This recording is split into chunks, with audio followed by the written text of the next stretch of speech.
The Garden of Eden. Thus the heavens and the earth, and all the host of them, were finished. And on the seventh day God ended his work which he had done, and he rested on the seventh day from all his work which he had done. Then God blessed the seventh day and sanctified it, because in it he rested from all his work which God had created and made. This is the history of the heavens and the earth when they were created, in the day that the Lord God made the earth and the heavens, before any plant of the field was in the earth, and before any herb of the field had grown. For the Lord God had not caused it to rain on the earth, and there was no man to till the ground, but a mist went up from the earth and watered the whole face of the ground.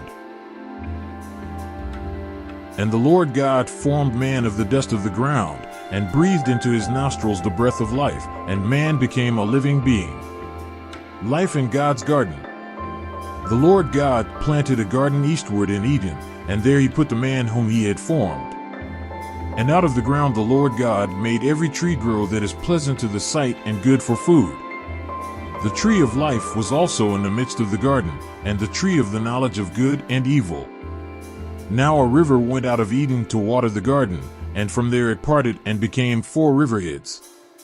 The name of the first is Pishon. It is the one which skirts the whole land of Havilah, where there is gold. And the gold of that land is good. Bdellium and the onyx stone are there. The name of the second river is Gihon. It is the one which goes around the whole land of Cush. The name of the third river is Hiddekel. It is the one which goes toward the east of Assyria. The fourth river is the Euphrates. Then the Lord God took the man and put him in the Garden of Eden to tend and keep it. And the Lord God commanded the man, saying, Of every tree of the garden you may freely eat, but of the tree of the knowledge of good and evil you shall not eat, for in the day that you eat of it you shall surely die.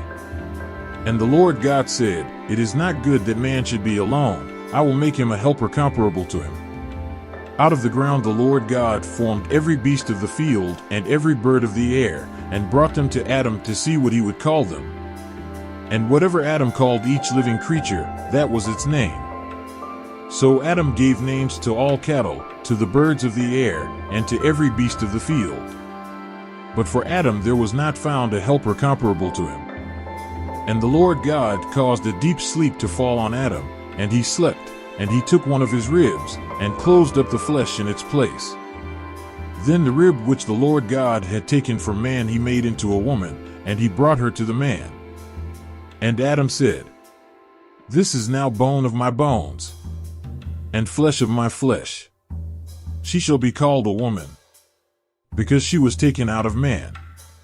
Therefore a man shall leave his father and mother, and be joined to his wife, and they shall become one flesh. And they were both naked, the man and his wife, and were not ashamed.